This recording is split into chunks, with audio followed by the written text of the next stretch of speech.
Welcome to the Rockabye Revenue Podcast with me, Abby Watson. I'm a mum of 4 and a business strategist, and I train people to become hypnobirthing teachers.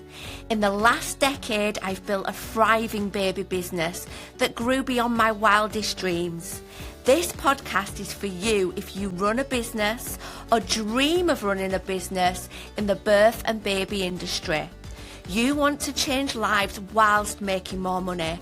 I'm talking about creating sustainable income whilst being present for the people that matter most. I believe for our baby businesses to have the impact we desire, we must be rewarded. On this podcast, expect me to share actionable strategies without the jargon. I've been where you are. I've built a business while raising 4 little ones, and now I'm here to help you turn your passion into profit while creating the life you've always dreamed of. So let's get started. A lovely one. How are you doing? If you are new here, a massive warm welcome to the Rockabye Revenue Podcast. And if you are a regular, I don't know what that means, a firm favourite, I was going to say. You're all my favourites.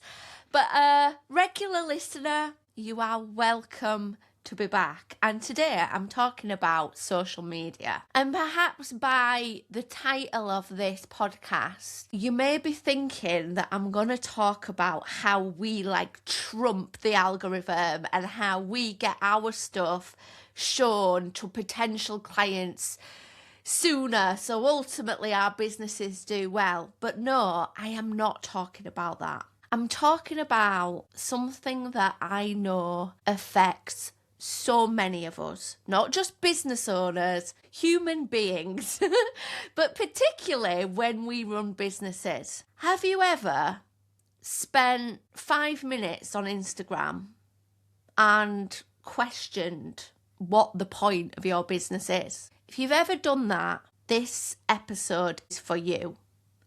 Have you ever felt demotivated after something that you've seen? Has something that you've seen actually made you not do something that actually you were really hyped up about? If any of those things apply to you, we are talking about this today and how the algorithm might actually be quietly killing your business and certainly your confidence around your business. Now, I'm not one for a technical term, and I'm very aware that the word algorithm definitely is one. So if you don't know what I'm talking about by algorithm, I'm talking about if we're using it in terms of social media, so things like Instagram, Facebook, TikTok, I'm talking about the rules that basically decide what we are shown, what priority things are given to be shown to us, okay? So the algorithm, and we as, people who do not work for social media, probably do not understand the complexity of the rules and the artificial intelligence that decides what we are shown and when. My news feed, for example, my Instagram scroll probably looks really different to yours.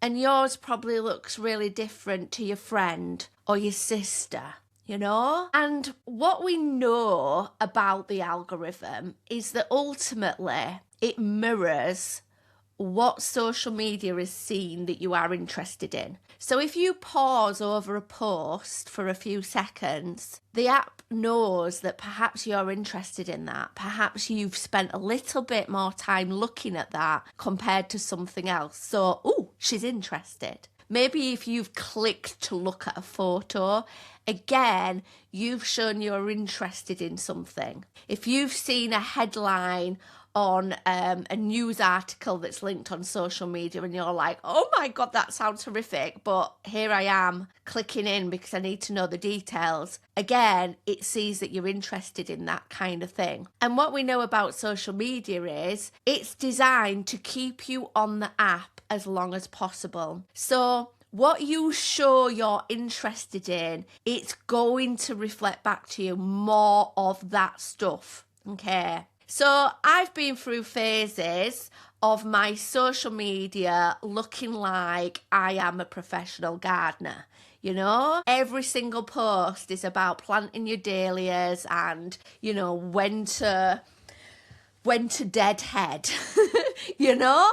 Then I've been through other times where giant cats are shown because I must have engaged with some content about that. Now, you might be thinking, well, what has this got to do with my business? What has this got to do with my confidence? Well, the thing that I see so often in the birth and baby business world is people almost burning down their businesses. They have so much success. They do so many incredible things. And then they either jack it all in or they kind of focus on something so different that takes them away from actually what they were really good at. And it always makes me think, what has influenced that huge move? And I really believe that through talking to business owners and what I hear from them is sometimes it has got a lot to do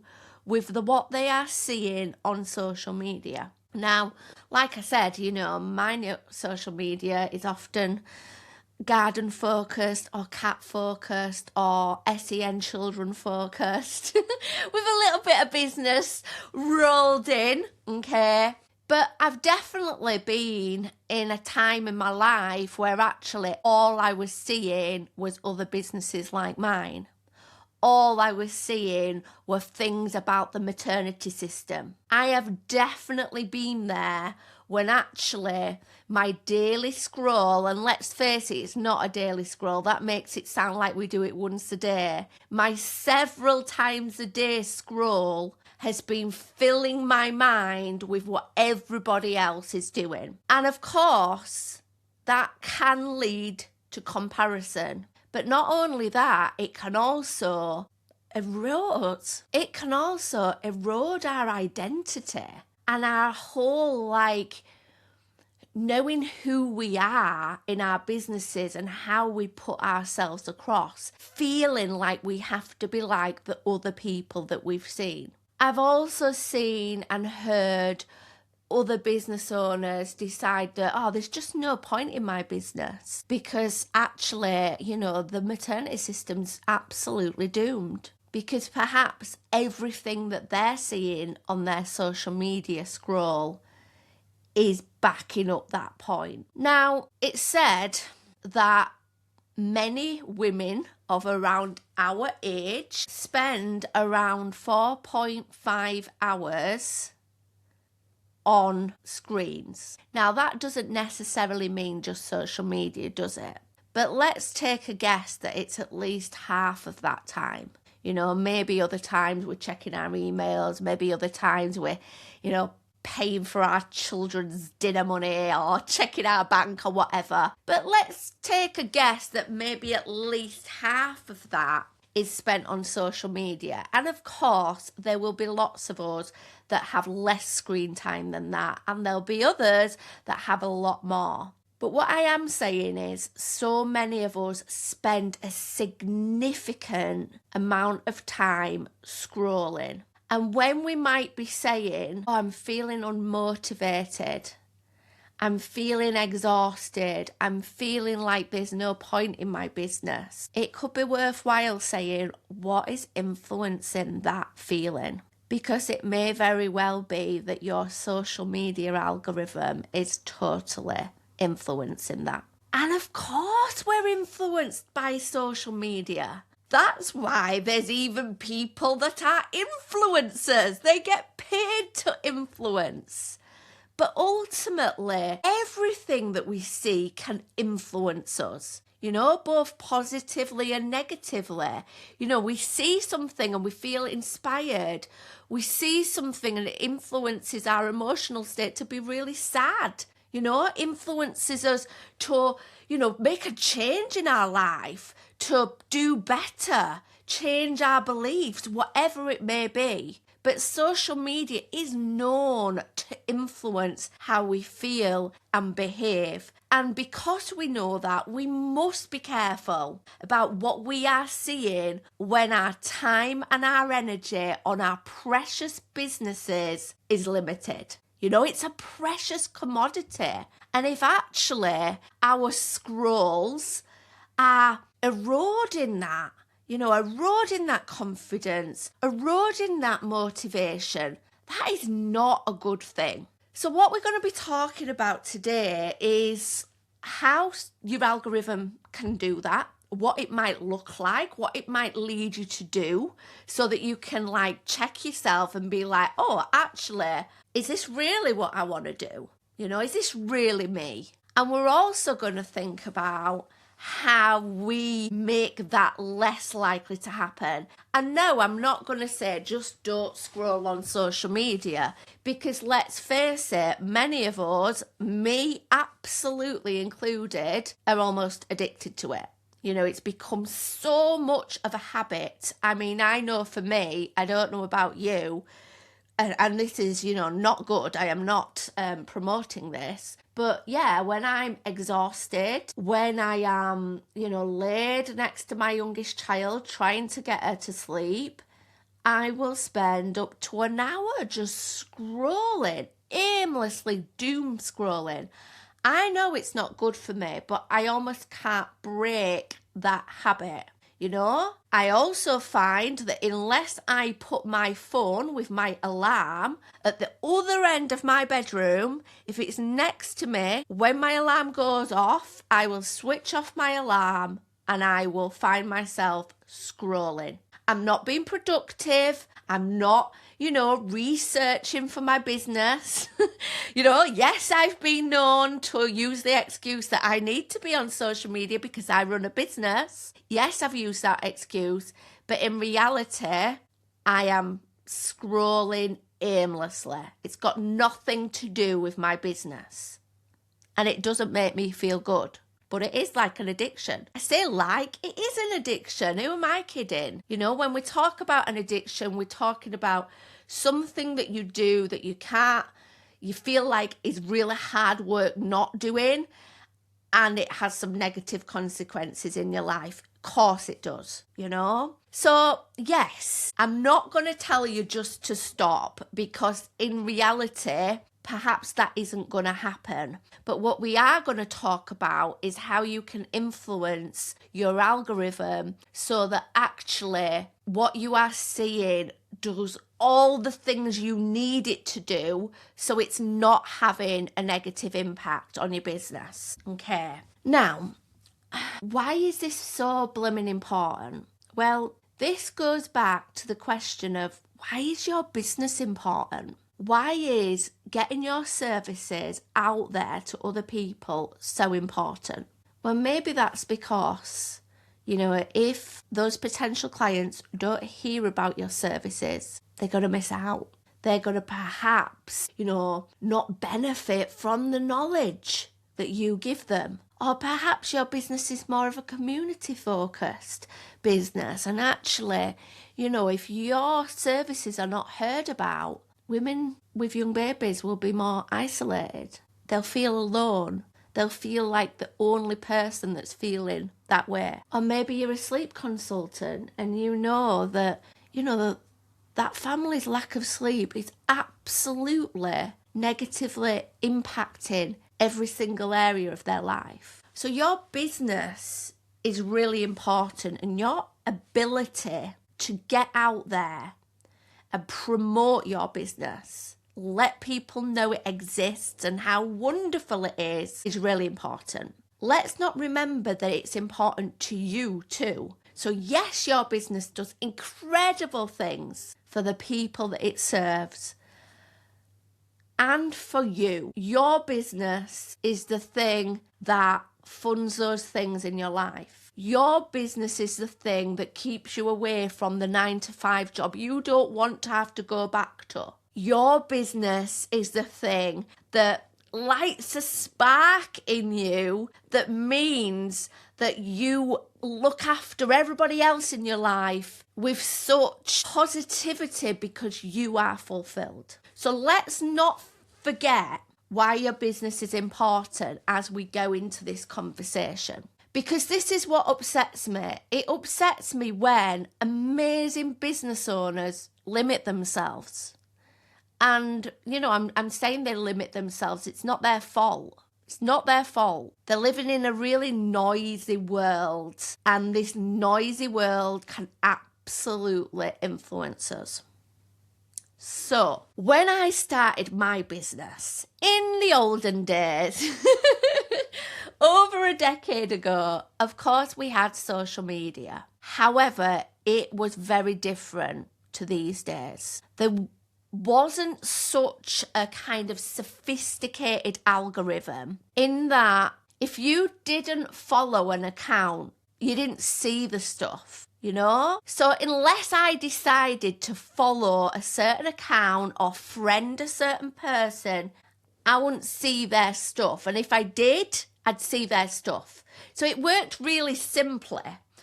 And when I think back to starting my business, that was brilliant for me. Because what that meant was that I could actively follow things that inspired me. I could stay away from things that created that comparison on me to feel less than. Like we said earlier, these days the algorithm is much more sophisticated. And even if we are triggered by something, the fact that we've stopped and looked tells the algorithm to show us more of that. And that can be one of the reasons that our scroll can be so blooming distressing sometimes, yet we continue to do it. So how might this look in your business? Well, it might look like the fact that you are spending your time far more than is kind on yourself in comparison mode. You are seeing other people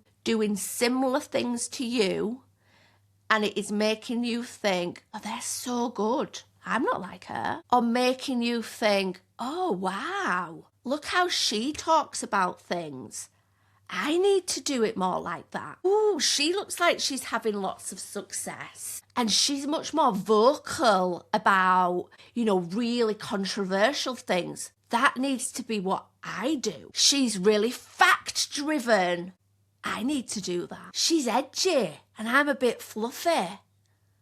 Oh, maybe I need to be more edgy. So not only does it make us feel bad about ourselves, it can also actually shift how you're putting yourself out there. Now, if you are someone who listens to this podcast regularly, you'll know that I often talk about the fact that your USP, your unique selling point, the reason that people will come to you is because of who you are. They will either connect with you or they won't. Some people will love your friendliness and warmth. Others might favour the sarcasm of somebody else.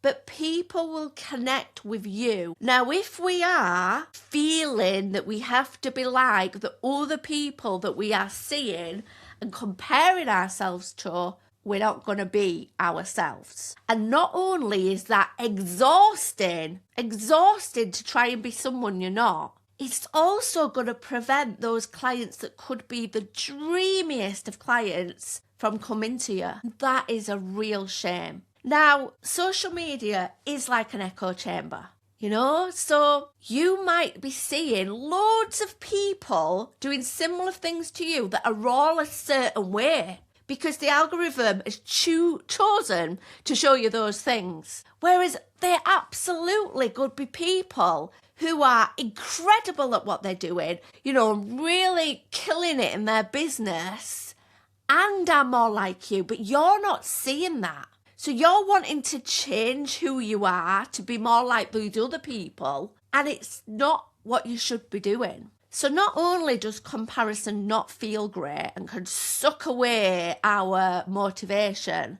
but it can actually change how we are. And I know that so many of us are susceptible to this. I am, absolutely, and I have to call myself out for it. We're not just susceptible to it in terms of like changing who we are, but also like seeing what someone's doing and being like, oh, maybe that's what I should be doing, you know? So seeing someone adding another service to their business, seeing someone abandoning a certain thing in their business and feeling like we should do it, seeing someone write a book, oh my gosh, that should be what I'm doing, you know? And yeah, sometimes that can be hugely inspiring, can't it? You know, seeing what someone else is doing can be like the thing that makes you take that action that you've wanted to do. But sometimes it can just make us feel overwhelmed with all the things we could do and all the things that everybody else is doing that we should be doing, or we're going to be behind when there is no behind. So yeah, the comparison, a big blooming deal. The other thing that social media and our algorithm can do is really drain our motivation. You know, drain our motivation for our businesses. Yeah, that can come from the comparison, can't it? But also, if we're sat there, and I used my example earlier of like when I'm putting my littlest to bed and I'm scrolling, you know, it's getting close to 9 o'clock and there I am scrolling after being awake since 6 a.m. I'm tired, I'm vulnerable, and I am seeing loads of people doing similar things to me that look like they're doing amazing things. Of course, that's going to impact my motivation. What's the point in what I do? Everybody else is doing it. Why would that person come to me when actually that person's amazing? Also, just from being exhausted and information overloaded, our motivation is going to go down. You know, times when we are overwhelmed, our motivation is going to decrease. And as much as scrolling on social media can seem that like little break, you know, often it adds to overwhelm. It adds to an already filled mind. And if we are not leaving space for our business, we're not going to do it, you know? Now, I want to talk about something that I know will particularly apply to any of you that work with expectant parents, work with pregnant women, birth partners, families preparing for birth. So maybe you're a doula, maybe you're a hypnobirthing teacher, maybe you teach antenatal classes. Now, there is no mistake about it. The maternity system in the UK is under huge strain. You know, not a month goes by without another maternity trust being in the media that's failing.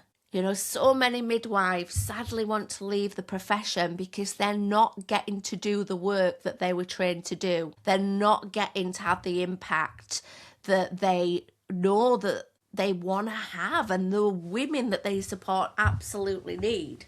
So there's no doubt about it. Now, I have definitely been through periods of my time as a hypnobirthing teacher where I've got very cross about the maternity system, you know, and my scrolling and my research and my article reading has very much been focused on the terribleness that is the maternity system. And I tell you something, the biggest thing that it did for my business was it made me feel very unmotivated. It made me think, what is the point of what I do?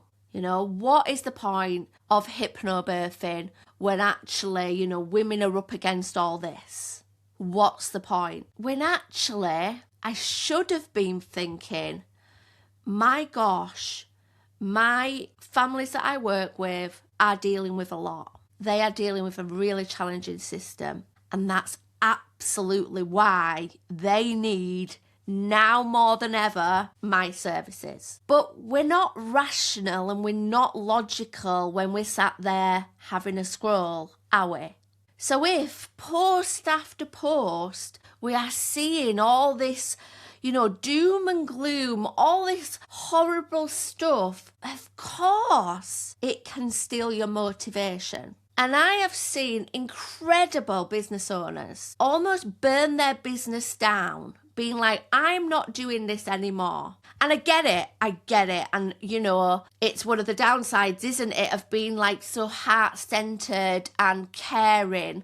Like we feel like, oh my gosh, I don't want my clients to believe it can be great if actually it can't be. And it also comes from a place of perfectionism, a place of perfectionism, as in, unless everything is going to be perfect for our clients, there's just no point in what I do, Now, if any of these feelings that I've talked about today even occasionally creep up for you, this is where you want to take back control. Because remember what I said earlier, your business is important for your clients and for you, yeah? There's people that need you and you deserve this too, yeah? And if your motivation and how you put yourself out there, your confidence, your messaging, even the structure of your business is being damaged by your scroll, by what the algorithm is showing you, it is time to change that, okay? Now, sadly, it's not like a decade ago where we could just carefully select who we were going to follow. The social media is now able to show you random stuff that you're not following. So how do we get back that control? Well, really simply, set yourself some really important boundaries. Remembering that your headspace is important. Your mental space to be able to do your business is so valuable, especially if you've got a busy life. If you've got a busy life, mumming and looking after other things, my goodness, the time that you have on your business needs to be safeguarded.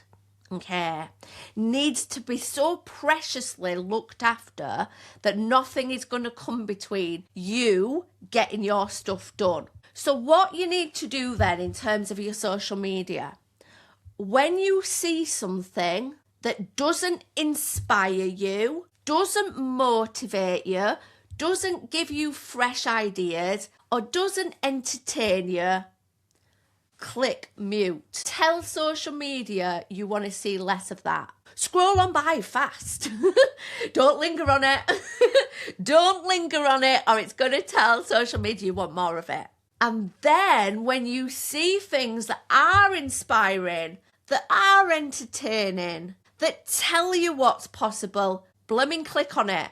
Blooming click on it, so you are telling social media you want to see more of it. And I tell you what I do amongst all this. I use social media, even though I'm using it for my business. I don't have a personal social Instagram, for example. I do Facebook, but I don't have a personal Instagram. So every time I use Instagram, I'm there as myself, but I'm as love your birth, if you get me. So when I'm scrolling, I scroll for fun now. It's not always been that way, but these days I do. So yes, I watch the funny cat videos. So yes, I watch how this fella, plants his bulbs.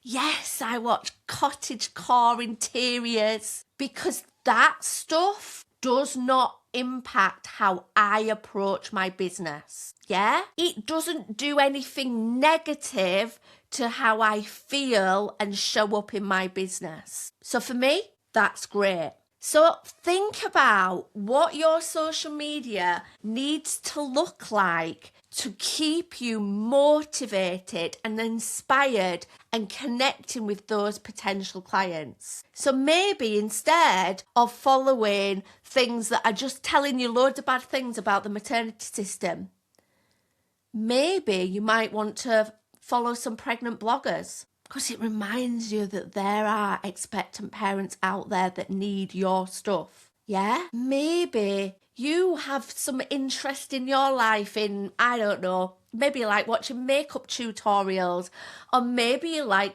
watching people jet wash their drives. I hear ya, me too. And you know that watching things like that is not going to take anything away from your energy and motivation in your business. Maybe you actively follow someone who doesn't live in your local area, but is a few steps ahead of you in your business, and you relate to them. You think, oh, they're a little like me, and look at them. They've had great success. So I'm going to follow them. I'm going to engage with their stuff, because actually it reminds me that, this can be possible for me too. I can have this success. People like me have great success, and clients love us. Yeah? So really thinking about what you are engaging with, what you are spending time looking at, ensuring that those times that you are scrolling are not taking anything away from your motivation and how you show up in your business. I really hope that was useful, and please know that even just for doing this for a couple of days, your algorithm will look completely different. And this lovely one will help you have longevity in this industry. Help you have longevity, in it for the long game, working with clients forevermore, because what you do is sustainable. You can keep going with it, and you're not, switching from one thing to another, being influenced by everything that's going on. You are that stable one. You are that consistent one. You are the one that they can rely on. And that's what I wanted to talk about today. So I really, really hope that has been useful for you at whatever stage you are at in your journey. Now, if you are a little earlier on in your journey, maybe some of those feelings have never been there for you. Well, this is the perfect time to ensure they stay away. I often say to people, what would your business look like if you were the only hypnobirthing teacher in the world? Or what would your business look like if you were the only baby massage teacher in the world? So if you were not seeing what everybody else was up to, if you are not feeling that comparison, or feeling like, oh my gosh, they're great at this, that I'm not, what would you be posting? What would you be doing? What would you be acting like? Because we can feel like that. We can decide to feel like the only hypnobirthing teacher. In my own life, I don't follow other hypnobirthing teacher trainers. I don't. I know it is not useful for me to be scrolling along and then bam, I'm faced with something that they are doing, and it makes me question things. Oh, should I be talking about it like that? Oh, are they referring to me? There's just nothing good that can come out of me feeling that way. Now, that doesn't mean that I never look at what the competition are up to, but it's very different, like going out specifically to look at that as opposed to it just popping up in my scroll. So have a lovely day, lovely one, and I shall see you next time for another episode of Rockabye Revenue. Now, if you know someone that is definitely feeling some of these things that I talked about today, please share this episode with them. It might be the thing that they need to keep them going with their fabulous work. So do share it. Take care and keep on changing lives. Bye. Thank you for listening to Rockabye Revenue. I hope this episode has left you with some fresh ideas and bundles of motivation. If you enjoyed this episode, do make sure you click subscribe so you never miss an installment. And if you found this episode useful, I'd love you forever if you leave a 5-star review, helping this podcast reach the ears of more of the helpers in this world. And remember, keep changing lives. See you next time.